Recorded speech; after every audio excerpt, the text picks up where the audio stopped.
Halo semua, perkenalkan kami dari kelompok 2 akan mempresentasikan mengenai jenis-jenis semantik. Assalamualaikum warahmatullahi wabarakatuh.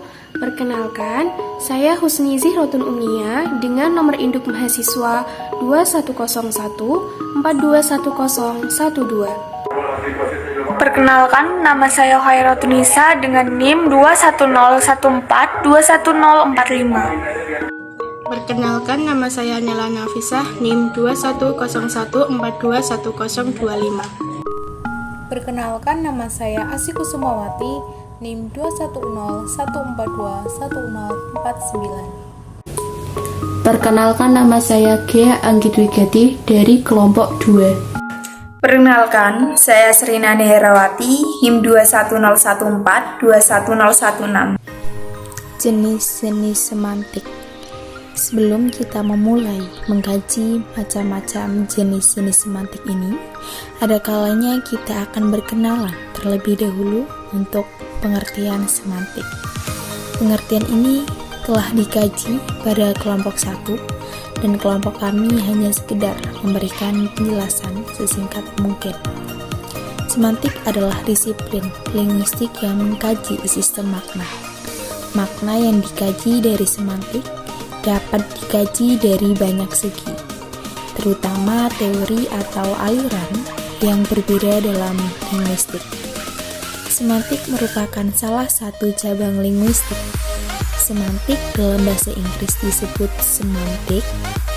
Kata semantik berasal dari bahasa Yunani, yaitu kata sema atau kata benda yang berarti tanda, dan semelon atau kata kerja yang berarti menandai.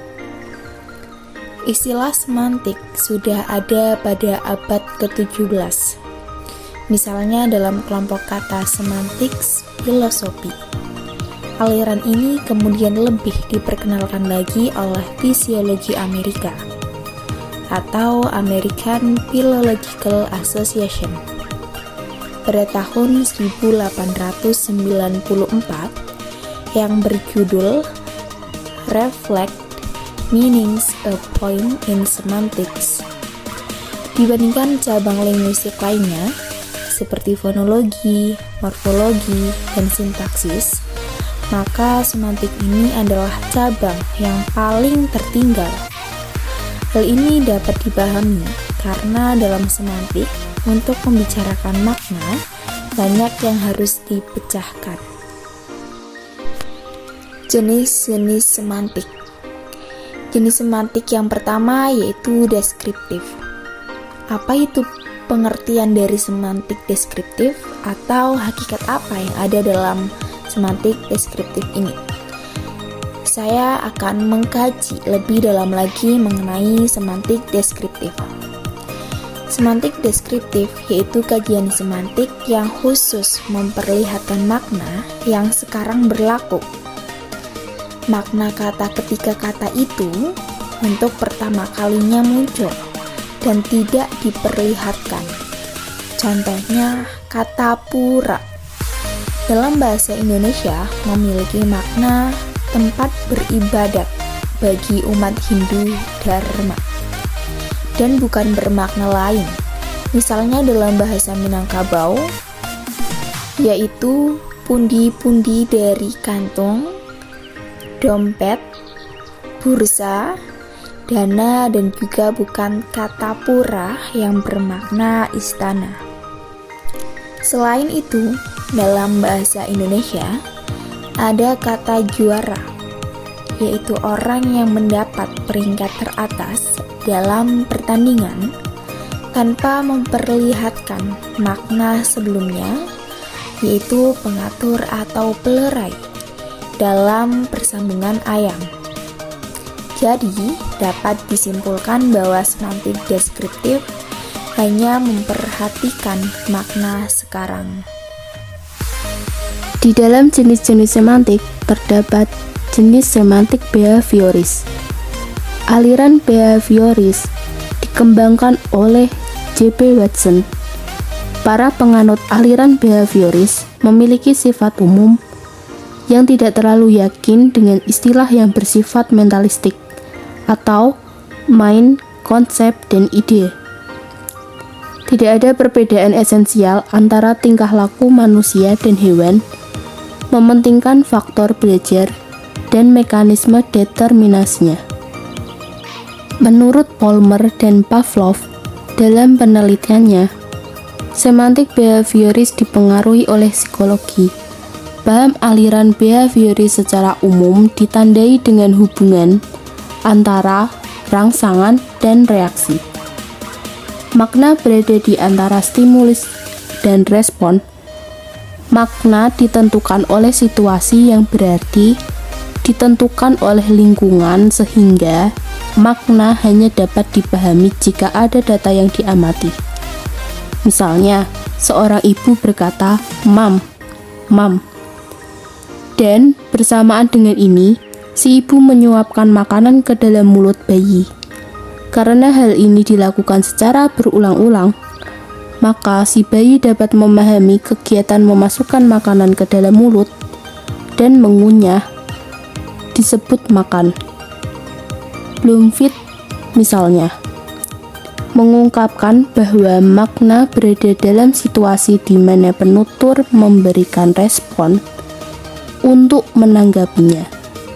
Dia juga berpandangan sesungguhnya makna bahasa ialah situasi di mana pembicara dan penutur bahasa dan respon yang dibutuhkan oleh pendengar melalui pengucapan struktur bahasa sehingga pembicara mendesak pendengarnya dengan merespon situasi. Situasi dan respon inilah yang dinamakan makna struktur linguistik. Teori linguistik Bloomfield diterangkan dengan lebih jelas jika kita mengikuti anekdot Jack and Jill. Dalam anekdot itu, diceritakan Jack and Jill sedang berjalan-jalan. Jill melihat sebuah apel yang sudah masak. Jill berkata kepada Jack bahwa dia lapar dan ingin sekali makan buah apel tersebut. Jack memanjat pohon apel tersebut dan kemudian memetiknya, memberikannya kepada Jill. Dalam perkembangannya lebih lanjut, semantik behavioral memiliki wilayah dengan pandangan Bloomfield yang menolak memasukkan semantik ke dalam linguistik. Kajian semantik behavioris yang dilakukan oleh Watson, Osgood, maupun Brown misalnya lebih memusatkan perhatiannya pada aspek kejiwaan penutur dan penanggap dalam upaya mengolah dan proses memahami pesan.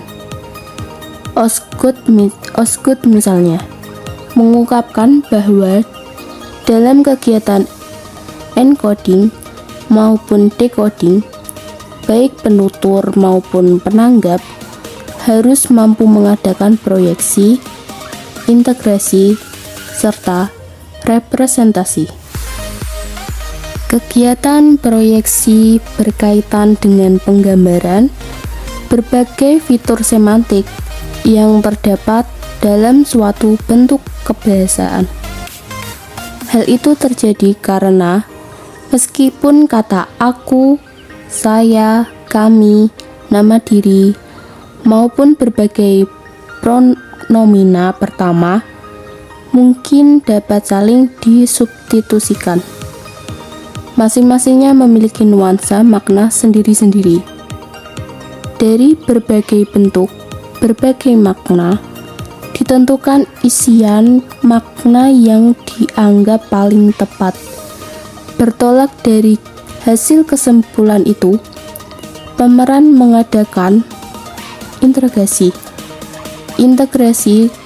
pada diri penutur berarti menetapkan pilihan bentuk kebahasaan yang dapat dipakai. Sedangkan integrasi pada diri penanggap berarti menetapkan makna yang paling tepat sesuai dengan yang dimaui oleh penuturnya.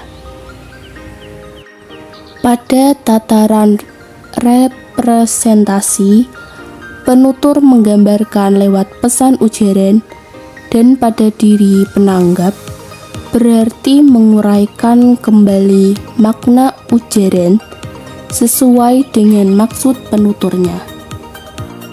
Ada pula contoh lain dari semantik behavioris.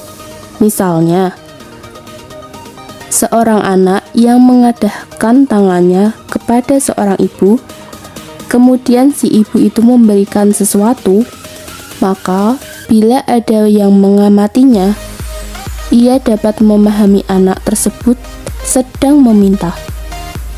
Maka dapat disimpulkan pemahaman makna diperoleh melalui proses pengamatan. Kemudian terdapat semantik generatif. Teori semantik generatif muncul tahun 1968 karena ketidakpuasan linguis terhadap pendapat Chomsky. Menurut pendapat mereka, struktur semantik dan struktur sintaksis bersifat homogen. Struktur semantik berupa ikatan tidak berkala antara predikat dengan seperangkat argumen dalam suatu proposisi. Konsep yang terkenal yaitu kompetensi, struktur luar, dan struktur dalam. Kompetensi atau competence adalah kemampuan atau pengetahuan bahasa yang dipahami dalam komunikasi. Kemudian struktur luar adalah unsur bahasa berupa kata atau kalimat yang terdengar. Kemudian yang terakhir ada struktur dalam, yaitu makna yang berada dalam struktur luar. Aliran ini menjadi terkenal dengan munculnya buku Chomsky pada tahun 1957 yang kemudian diperbarui. Teori semantik generatif ini dipelopori oleh murid-murid Chomsky, antara lain Lakoff, Postal, Mesulai, dan Kipassky. Mereka memisahkan diri dari kelompok Chomsky menjelang dasawarsa 70-an. Pemisahan diri itu didasarkan pada rasa ketidakpuasan terhadap guru mereka. Chomsky berpendapat bahwa semantik mempunyai ekstensi yang berbeda dengan sintaksis, dan struktur batin tidak sama dengan struktur semantik. Sementara menurut Lakoff dan teman-temannya bahwa struktur semantik dan menghubungkan keduanya cukup dengan kaidah transformasi saja, bukan dengan bantuan kaidah sintaksis dasar, kaidah proyeksi, dan kaidah fonologi seperti yang pernah diajarkan oleh Chomsky pada mereka. Oleh karena itu, sintaksis dalam semantik sebaiknya diselidiki secara bersamaan karena keduanya adalah satu kesatuan. Struktur semantik berupa ikatan tidak berkala antara predikat dengan seperangkat argumen dalam suatu proposisi. Nah, struktur logika itu dapat digambarkan seperti berikut ini. Di sini ada proposisi, kemudian menjadi predikat, argumen 1, serta argumen 2. Predikat ini contohnya adalah adik. Nah, argumen 1 ini contohnya makan, sedangkan argumen 2 contohnya nasi, dan menjadi kalimat adik makan nasi. Argumen adalah segala sesuatu yang dibicarakan, sedangkan predikat semua yang menunjukkan hubungan, perbuatan, sifat, keanggotaan, dan lain sebagainya. Teori ini tiba pada kesimpulan bahwa tata bahasa terdiri dari struktur dalam yang berisi tidak lain dari struktur semantik dan struktur luar, yang merupakan perwujudan dari ujaran. Kedua struktur ini dihubungkan dengan sesuatu proses yang disebut transformasi, menurut pendapat Pateda tahun 1988. Kemudian, menurut Lyons, menggambarkan teori semantik generatif ini sebagai berikut. Di sini terdapat SI atau singkatan dari semantic interpretation, kemudian menjadi trueless atau transformasi ruleless, kemudian SS yaitu singkatan dari survey struktur, kemudian menjadi ruleless yaitu phonological ruleless, dan PR yang berarti phonological representation. Nah, teori ini menganggap bahwa model bahasa tidak boleh hanya terdiri dari kalimat-kalimat yang dapat diturunkan, tetapi harus dipandang sebagai sistem kalimat yang berisi representasi fonologi atau phonological representation, dan representasi simantik atau semantic representation.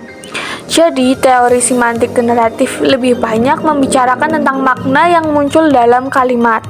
Untuk menghubungkan gambar dengan suatu kaidah, yaitu transformasi, teori ini tiba pada kesimpulan bahwa tata bahasa terdiri dari struktur dalam yang berisi tidak lain dari struktur semantik dan struktur luar yang merupakan perwujudan ujaran. Kedua struktur ini dihubungkan dengan suatu proses yang disebut transformasi. Jadi, semantik gramatikal adalah studi semantik yang khususnya mengkaji makna yang terdapat dalam satuan kalimat. Verhaer mengatakan bahwa semantik gramatikal jauh lebih sulit dianalisis. Untuk menganalisis kalimat yang masih duduk, misalnya pada kalimat "kakak sudah tidur", tidak hanya ditafsirkan dari kata-kata yang menyusunnya. Seseorang harus menafsirkan keseluruhan isi kalimat tersebut serta sesuatu yang ada di balik kalimat itu. Sebuah kata akan bergeser maknanya apabila diletakkan atau digabungkan dengan kata lain.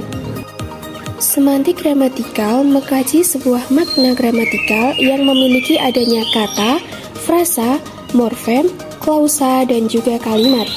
Adapun tataran bahasanya yaitu morfologi dan sintaksis. Morfologi adalah cabang dari linguistik yang mempelajari struktur intern kata serta proses-proses pembentukannya. Sedangkan sintaksis adalah studi mengenai hubungan kata dengan kata dalam bentuk satuan yang lebih besar, yakni frase, klausa, dan kalimat. Proses morfologi dan proses sintaksis masing-masing mempunyai makna. Oleh karena itu, pada tataran ini ada masalah-masalah semantik yang disebut semantik gramatikal, karena objek studinya adalah makna-makna gramatikal dari tataran tersebut. Proses gramatikal yang terjadi dalam semantik gramatikal meliputi adanya proses afiksasi, proses reduplikasi, dan proses komposisi. Nah, yang pertama proses afiksasi. Proses afiksasi awalan ter pada kata angkat dalam kalimat batu seberat itu terangkat juga oleh Adang melahirkan makna dapat, dan dalam kalimat ketika balon itu ditarik, papan itu terangkat ke atas melahirkan makna gramatikal tidak sengaja. Kemudian yang kedua, proses reduplikasi. Seperti pada kata pensil yang bermakna sebuah pensil menjadi pensil-pensil yang bermakna banyak pensil, yang dalam bahasa Inggris untuk menyatakan jamak menggunakan penambahan morfem s atau menggunakan bentuk khusus. Misalnya, pensil yang berarti sebuah pensil menjadi pencils yang bermakna banyak pensil. Kemudian contoh selanjutnya pada kata man yang bermakna seorang pria menjadi mens yang bermakna banyak pria. Kemudian yang terakhir ada proses komposisi. Proses komposisi atau prosekan makna penggabungan dalam bahasa Indonesia banyak melahirkan makna gramatikal. Makna gramatikal komposisi soto daging tidak sama dengan komposisi soto Lamongan. Komposisi pertama menyatakan asal bahan dan komposisi yang kedua menyatakan asal tempat. Begitu juga komposisi anak asuh yang tidak sama maknanya dengan komposisi orang tua asuh. Komposisi pertama bermakna anak yang diasuh, sedangkan komposisi yang kedua bermakna orang tua yang mengasuh. Jenis semantik selanjutnya adalah semantik leksikal. Semantik leksikal adalah kajian semantik yang lebih memuaskan pada pembahasan sistem makna yang terdapat dalam kata. Semantik leksikal tidak terlalu sulit. Sebuah kamus merupakan contoh yang tepat untuk semantik leksikal. Makna setiap kata diuraikan di situ. Jadi, semantik leksikal memperhatikan makna yang terdapat di dalam kalimat kata sebagai satuan mandiri. Semantik leksikal yakni mempelajari makna yang ada pada leksem atau kata dari sebuah bahasa. Istilah leksem adalah yang sering digunakan dalam studi semantik untuk menyebut satuan bahasa bermakna. Berbagai makna yang terdapat pada leksem-leksem itu yang disebut makna leksikal. Contohnya, sebagai satuan semantik, leksem dapat berupa sebuah kata seperti meja, topi, kasur, dan lainnya. Leksem dapat juga berupa gabungan kata seperti meja hijau yang artinya pengadilan, bertekuk lutut yang artinya menyerah. Maka dari itu, semantik leksikal mengkaji sebuah makna yang terdapat pada leksem atau kata pada sebuah bahasa. Semantik leksikal dapat disebut juga makna kamus. Misalkan, pada makna leksem kambing memiliki makna leksikal sejenis binatang pemamah biak dan pemakan rumput atau dedaunan. Hal ini sesuai dengan pengertian dari Kamus Besar Bahasa Indonesia atau KBBI. Dalam pembahasan relasi semantik leksikal, Said tahun 2000 halaman 63 membaginya atas beberapa bentuk relasi makna yaitu homonimi, polisemi, sinonimi, antonimi, hiponimi, meronimi, koleksi anggota atau member collection, serta porsi massa. Pembentukan makna kata berhubungan erat dengan benda atau objek di alam semesta yang terkait sebagai hubungan antara kata dengan objek. Penjelasan terkait makna kata dapat dihubungkan dengan kata lain yang terdapat dalam sistem bahasa. Oleh karena itu, penganalisaan setiap makna kata senantiasa mengacu pada tahapan segi semantik leksikal yang seterusnya akan dibagi dari sisi kedua hubungan antara kata dengan objek. Pada kesempatan kali ini, saya Asih Kusumawati akan menjelaskan mengenai dua jenis semantik, yaitu semantik historis dan semantik logika. Semantik historis adalah studi semantik yang mengkaji sistem makna dalam rangkaian waktu. Palmer pada tahun 1976 halaman 11 mengatakan, historical semantic, the study of the change of meaning in time. Semantik historis mengkaji sistem makna dalam rangkaian waktu, bukan perubahan bentuk kata. Perubahan bentuk kata lebih banyak menjadi kajian linguis yang bergerak dalam bidang linguistik historis. Asal-usul kata menjadi bagian studi etimologi. Sejarah perubahan bentuk kata juga menjadi bahan kajian linguis yang bergerak dalam linguistik bandingan. Kata-kata bandingkan, apakah berdasarkan periode atau dibandingkan antara kata pada bahasa tertentu dengan kata bahasa yang lain. Tentu lebih banyak melihat makna. Semantik historis membandingkan kata-kata berdasarkan periode atau antara kata pada masa tertentu dengan kata pada bahasa yang lain. Misalnya, dalam bahasa Indonesia terdapat kata padi, dan dalam bahasa Jawa terdapat kata pari. Yang membedakan dari kedua kata tersebut adalah fonem D pada kata padi dan fonem R pada kata pari yang saling berkorespondensi. Contoh lain yaitu pada kata juara. Dahulu, kata juara bermakna pengatur pesta atau hakim pada waktu menyabung ayam.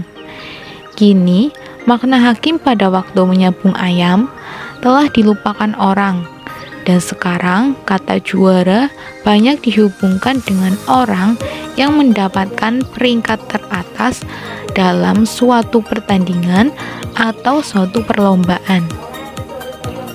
Kemudian, contoh lain dari semantik historis adalah dalam bahasa Indonesia terdapat kata anak, dan dalam bahasa Gorontalo terdapat kata walao. Kedua kata ini bermakna sama, Dengan kata lain, kata anak dalam bahasa Indonesia berpadanan dengan kata walao dalam bahasa Gorontalo. Berdasarkan perbandingan itu, dirumuskan kata walao dalam bahasa Gorontalo sesungguhnya berkorespondensi dengan kata anak dalam bahasa Indonesia. Dalam bahasa Gorontalo, kata anak mendapat tambahan fonem W di depan. Lalu, fonem N dalam bahasa Indonesia berubah menjadi fonem L dalam bahasa Gorontalo.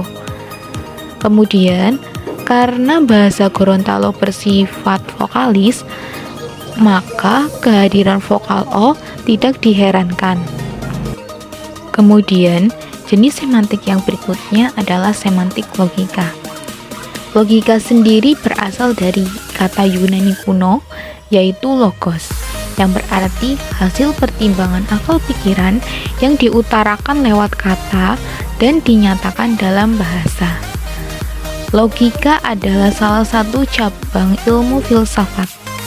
Sebagai ilmu, logika disebut dengan logik espitem atau ilmu logika yang mempelajari kecakapan untuk berpikir secara lurus, tepat, dan teratur.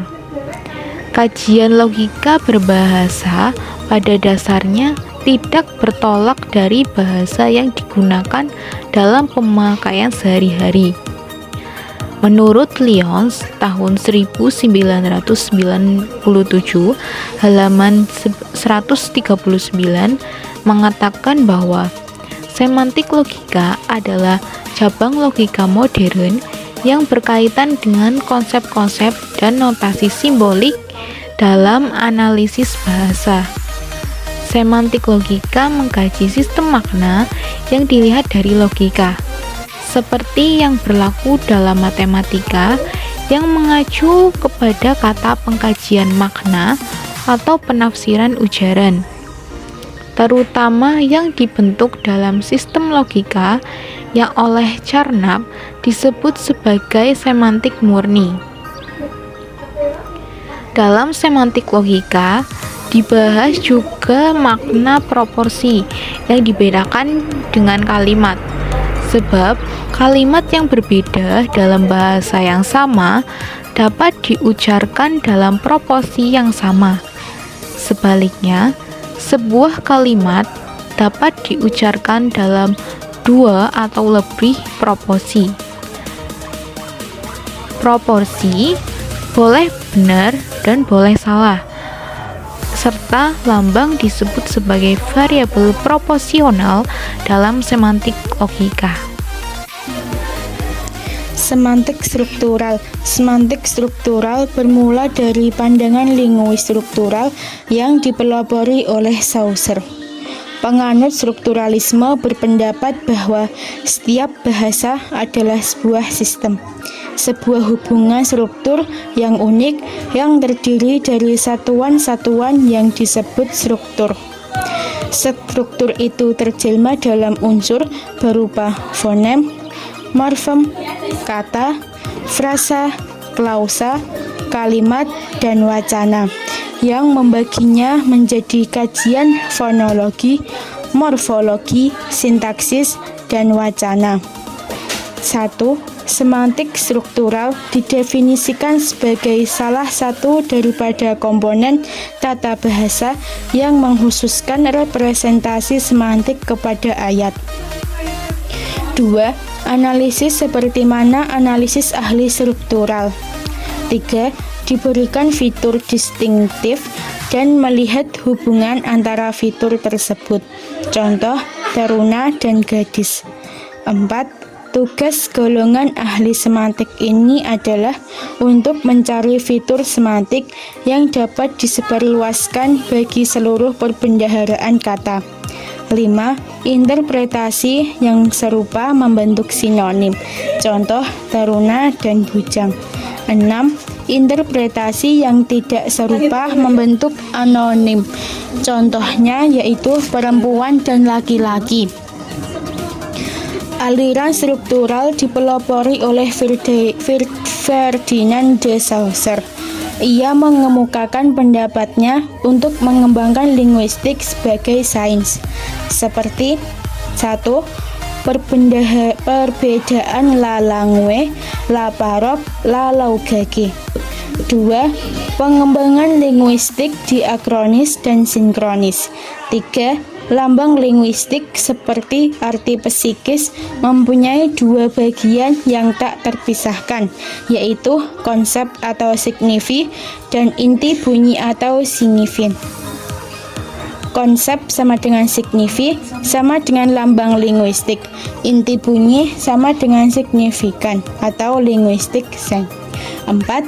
Hubungan asosiatif dan sintagmatis. 5. Nilai linguistik, isi, dan signifikasi. Krida Laksana tahun 2001 halaman 194 adalah 1. Istilah umum untuk pendekatan kepada semantik yang menekankan hubungan makna antara kata atau kelompok kata dan bukan pada aspek konseptual atau referensi dari makna. 2. Penyelidikan antar hubungan makna berdasarkan pada anggapan bahwa perbedaan makna ini jelas batasannya tergantung dari kontras-kontras relatif yang ada dalam bahasa. Para linguis struktural beranggapan bahwa pada unsur fonem tidak ada makna tetapi dapat membedakan makna. Contoh C dan J. Kalau berdiri sendiri, dia tidak bermakna seperti cari dan jari. Maka C dan J sudah berfungsi membedakan arti. Pada unsur morfem, ada yang bermakna dan ada yang hanya mengakibatkan makna atau munculnya makna. Pada unsur kata memang ada yang disebut makna leksikal. Pada unsur frasa ada makna, yaitu makna frasa itu sendiri. Pada unsur klausa terdapat makna, yaitu makna klausa itu sendiri. Pada unsur kalimat terdapat makna, yaitu makna gramatikal. Dan pada unsur wacana terdapat makna wacana. Pateda tahun 1996 halaman 77. Berikutnya yaitu contoh makna struktural. Yang pertama, Ranti menjadi anak yang tercantik di sekolahnya. Semua teman-temannya berebut ingin bermain dengannya. Makna strukturalnya yaitu ter dan cantik. 2. Desa Rimba menjadi desa yang tertinggal karena tidak ada perhatian dari pemerintah, baik dari infrastruktur maupun pendidikannya. Makna strukturalnya yaitu ter dan tinggal. 3. Ayah berhutang ke sanak saudara demi mencukupi semua kebutuhan. Makna strukturalnya yaitu ber dan hutang. 4. Ibu berjalan pelan sembari sempoyongan setelah pulang dari pasar. Makna strukturalnya yaitu ber dan jalan. 5. Makanan menjadi kebutuhan yang saat ini paling dibutuhkan oleh para pengungsi. Makna strukturalnya yaitu makan dan an. Baik, kita telah berada di penghujung presentasi kali ini. Dari sekian materi yang telah kelompok kami jabarkan, dapat ditarik kesimpulan bahwa semantik adalah disiplin linguistik yang mengkaji sistem makna. Semantik ini ada 8 jenis, yaitu semantik behavioris, semantik deskriptif, semantik general, semantik logika, dan semantik struktural. Dan bagaimana kesimpulan dari pengertian masing-masing jenis semantik ini? Pertama ada semantik behavioris. Semantik ini dikembangkan oleh G.B. Watson. Para penganut aliran ini memiliki sikap umum yang tidak terlalu yakin dengan istilah yang bersifat mentalistik. Tidak ada perbedaan esensial antara tingkah laku manusia dan hewan. Mementingkan faktor belajar serta mekanisme dan determinismenya. Yang kedua ada semantik deskriptif. merupakan kajian semantik yang mengkhususkan memperlihatkan makna yang sekarang berlaku. Semantik generatif muncul pada tahun 1968 karena ketidakpuasan linguistik terhadap pendapat Chomsky. Jenis semantik selanjutnya yaitu semantik gramatikal, merupakan studi semantik yang khususnya mengkaji makna yang terdapat dalam satuan kalimat. Ada semantik leksikal, merupakan kajian semantik yang lebih memuaskan pada pembahasan sistem makna yang terdapat dalam makna. Ada semantik historis, adalah studi semantik yang mengkaji sistem makna dalam rangkaian waktu. Dan ada semantik logika, merupakan studi semantik yang mengkaji sistem makna yang dilihat dari logika yang berlaku dalam matematik yang mengacu pada kata pengkajian makna atau penafsiran ajaran. Dan yang terakhir adalah semantik struktural. Merupakan semantik ini bermula dari pandangan linguis yang dipelopori oleh Saussure. Baik, itulah presentasi dari kelompok kami. Mohon maaf apabila ada kesalahan dalam mempresentasikan jenis-jenis semantik kali ini. Terima kasih. Wassalamualaikum warahmatullahi wabarakatuh.